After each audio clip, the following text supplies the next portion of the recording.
Today we're talking about how sometimes we learn from adversity, we learn from bad experiences, from difficult experiences, and we become more seasoned, more wise in a way as we go through life. It's been said that men learn from their foes, not their friends. The lesson of building high walls. And that's quite true. It's good for us to go through things that are difficult. It's good for us to have wake-up calls, things that show us that we have to find inner strength instead of trusting that the world will do what's in our best interest for us. And yet, despite all of the lessons we can learn as we go through life about learning, to build walls, to safeguard ourselves from things, there's also a certain unfortunateness about losing innocence. There's a wide-eyed, open-minded belief that people will do what's right, that you can trust them to keep their word, that they'll be there for you, that everything will work out, and you don't really have to put up walls and defenses. And then sometimes life just shows you otherwise. People prove by their actions that you can't really count on them, that they're wild cards. You just don't know. You don't know if they're going to be there for you or if they're not. You don't know if you can trust them or if they're going to betray you. You can't necessarily look at a person's body language and then know what they're going to do based on what you think, because your senses can be wrong. And realizing that you can be wrong about people means you have to always have a contingency plan. You always have to have a fail-safe. You always have to make sure that if somebody backstabs you, if something goes south, you're going to be okay. I know in my life I've learned that. And in many ways, my life's gotten a lot better than it used to be because I put that into practice. And I always make sure that I don't really need anybody. I always make sure that if somebody decides that they want to backstab or they want to betray or they decide that their interest is counter to mine, I've hedged my bets. I've gotten myself into a position where whether people do what I want them to do or they do something that I don't want them to do, I'm going to be okay either way and probably come out ahead for it.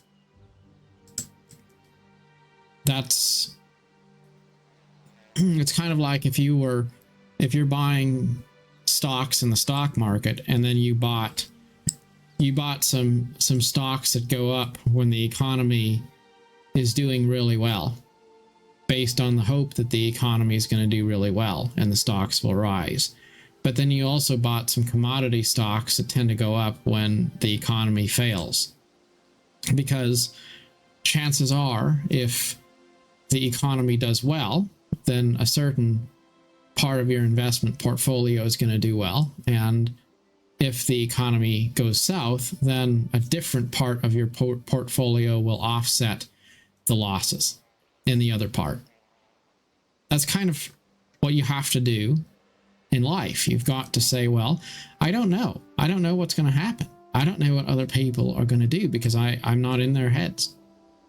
So I can't just trust that other people are going to align themselves with my agenda, because nature does its own thing. That's just how it is.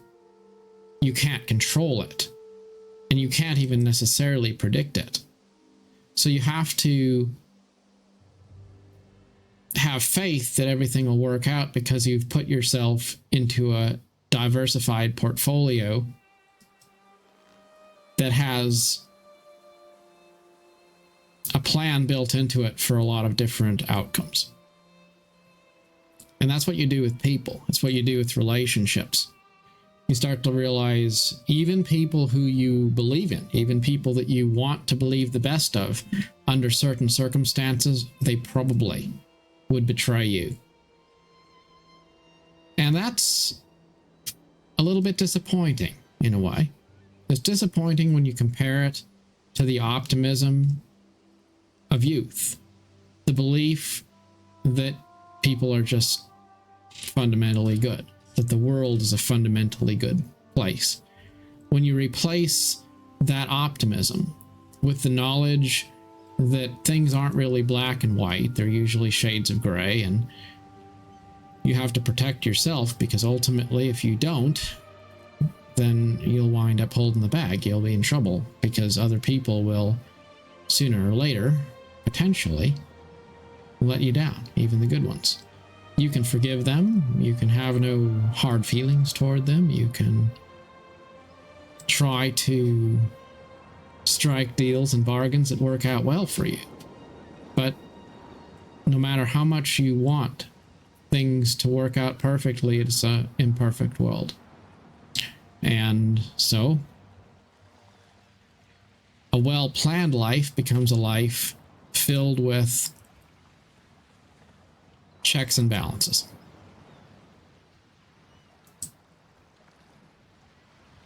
That is by necessity. But what I've been thinking about is how much we lose when we have to give up faithfulness and devotion and replace it with leverage. When you realize you can't trust somebody fully, even if you can trust them for the greater part, you can't trust them fully. So you always have that plan in place of what you're going to do if they let you down or if they backstab you. It's like a prenuptial agreement in a marriage. It's saying, well, I love you. I would like to spend the rest of my life with you. I think I can trust you. But ultimately, even if you're the person who I love more than anything else in the world, I still have to make this contract in advance, because the truth is you might try to sell me out. How do you have a good relationship built on that kind of a foundation? How do you reconcile that? Because some things really need to be based on genuine good faith, not leverage. And if you can't do that, then what's the point? There is no point. So I think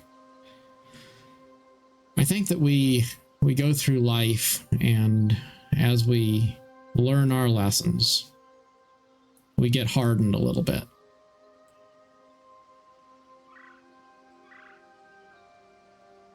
But we should keep our eyes open for the opportunity to find a refuge from that playing it safe way of living. We should look for opportunities to actually be truly and completely genuine. And those are rare. But they do exist. Maybe to some degree we have to be hardened when we learn the truth about life's harshness, its realities. We have to be hardened so that we can build high walls which will protect others. So that maybe some of those who will go on after us can not have to be so guarded. Maybe we fight sometimes in a way we didn't want to, so that others don't have to. We give up a little bit of our carefree spirit so that others can be carefree. But there's not really any point in doing anything for others if you're not also doing it for yourself. So as you go through life, as you're thinking about all the different relationships you have and you're taking stock of these things, look for opportunities to build trust in a way that actually allows you to be vulnerable. That's not to say that you should expose yourself to unreasonable risk, but you also shouldn't be living your life so worried about hedging all of your risk that you never actually have any real cause for faith. I think everybody ought to have a few people in their life who they completely and entirely trust.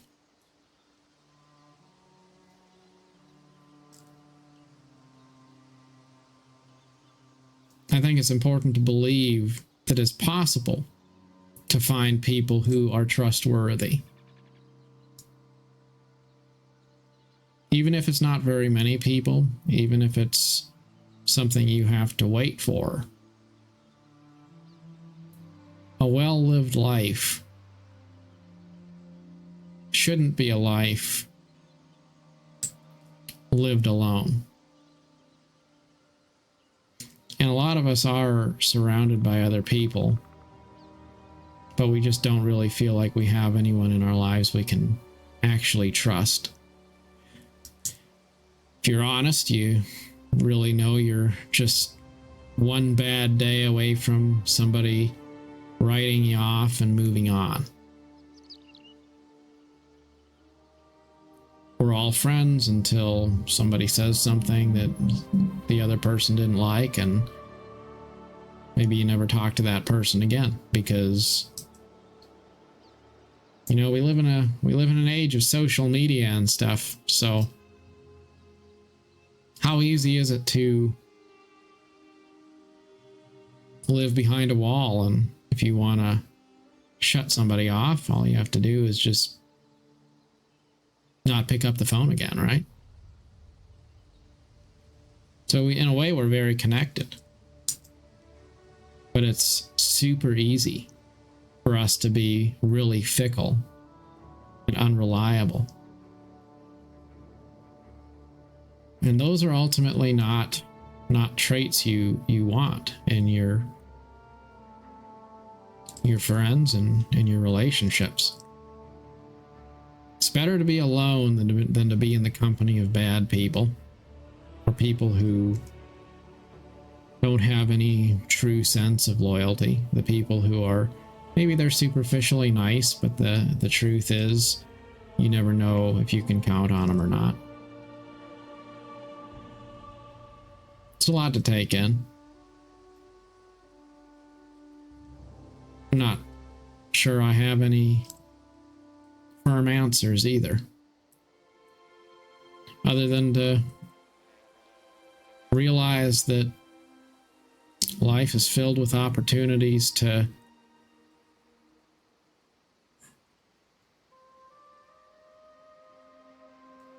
be betrayed by people. So you have to put up walls. And life is also something which is nothing if it isn't genuine. So, as much as sometimes you have to put up walls to protect yourself, it's also important to look for a few good people with whom you can let your guard down. If you were off on an adventure and you were traveling with some companions, you know, you'd have to go to sleep, right? And then the other people in your camp would have to keep watch while you were sleeping. It's kind of like that. It's a dangerous world out there. You can't trust everybody. But you should at least make sure that the people in your camp, the people who are your closest compatriots in life's journey, make sure that those people, at least, you don't have to sleep with one eye open. Because you can't be on guard all the time.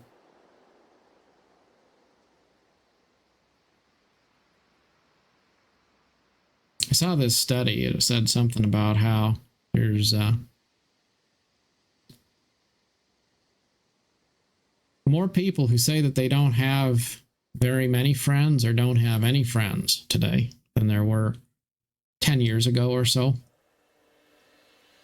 And maybe a big part of that is social media and the way technology has changed our lives. Because in the days before social media, when things were a little bit more face-to-face, it was a lot easier to hold people accountable because you couldn't just ghost somebody. You couldn't just backstab somebody and then not face any consequences for it. But now, it's a lot easier. It's a lot easier to be perhaps morally ambiguous without any consequences in society. So a lot more people are realizing that it just doesn't really make sense to have any friends at all, because everybody's so superficial. People look at other people the same way as they look at an Instagram feed, just something to scroll through. And we have this culture of just, swipe along, swipe right, swipe left, and everybody and everything is kind of disposable. For me, I think one of the hard things is realizing that people are that way. I've kind of had to get that way more myself too, because when you're dealing with people who are really fickle and you don't know if you can count on them, then what choice do you have? Like, you can't stand there and wait for somebody when you don't have any idea if you can count on them or not. If you have no reason to believe you can trust people, then you kind of have to treat them like they're a little bit disposable. And if they're there, then that's great. And if they're not, then oh well. But then you lose so much that way. It's like if you live your life every day and then you forgot yesterday at the end of every day, and then so you get up in the morning and you don't remember your previous experience. You just have one day to make a difference. And if you don't do it today, then you have to start all over tomorrow and do the same thing over again. Like, how much can you get done in one day if you can't have it carry over from one day into the next? If your journey is not ongoing and the match resets every day, then how do you progress? And that's kind of how it is in a society that's really, really driven by transient, temporary things. If you can't distill it down to a 15-second soundbite, then you lose people's attention and their interest. And you just don't have no sense that you can build off of yesterday to create something greater tomorrow. So if it's just for today, then there's only so much building you can do in one day. You got to start over all the time.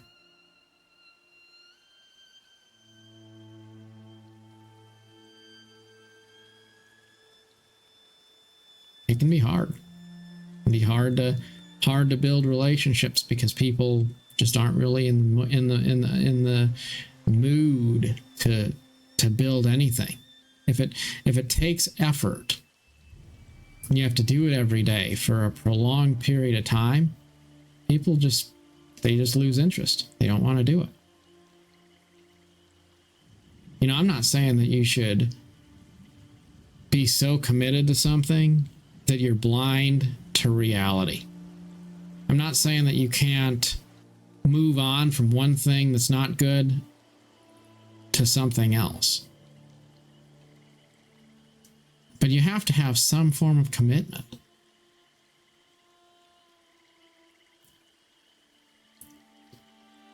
A lot of people, it's like the kid that goes to work at McDonald's and then next month they're working at Starbucks, and the month after that they're working at Taco Bell, and then it's Burger King, and next thing you know it, they've done 12 different jobs in 12 months. Oh boy, how are you gonna build a career like that? It's not even about your skill, it's about whether you can commit to something. That doesn't mean that you stay in a toxic relationship or a manipulative job or something forever and ever and ever, and you have no boundaries, but you gotta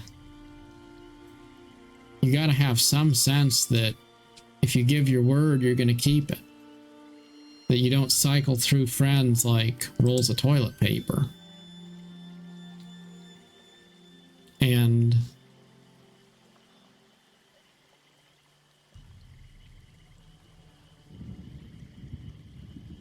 I just think we live in a world that's got so fast paced, it's so technology driven, that we've lost the ability to be, I guess, serious. Serious in our attitude toward other people. Serious toward our sense of convictions, our values.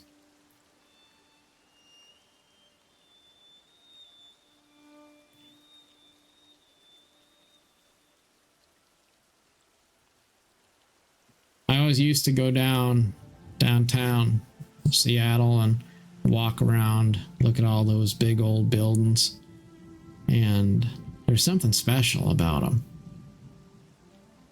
You know, they're more than 100 years old, and they have fine brickwork, and they just feel solid, you know. And then you go look at some shopping center that was just built, and maybe it's nice, but everything about it just feels so temporary. It feels like it was made with the knowledge it's just going to be there for convenience until something else comes along. And to a point, that's fine. I'm not saying that we have to build a Safeway store that looks like the Parthenon. But just think about how much we lose when everything in life gets to be disposable like that.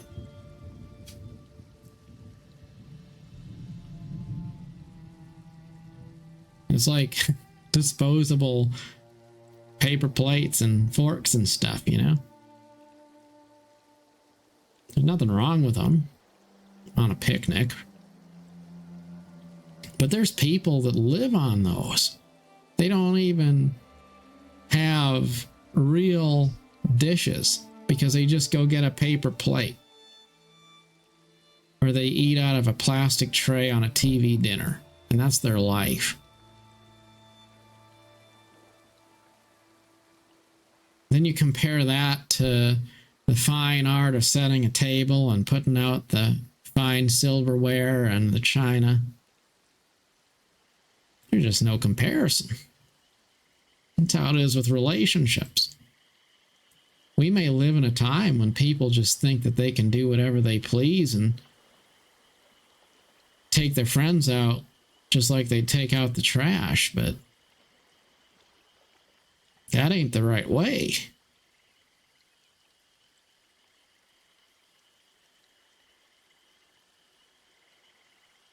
Principles that endure. You gotta commit to something or you'll fall for anything.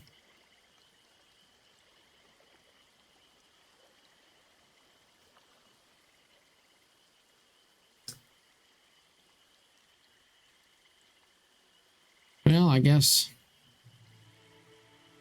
I don't have any sure answers on this one. Just thinking out loud.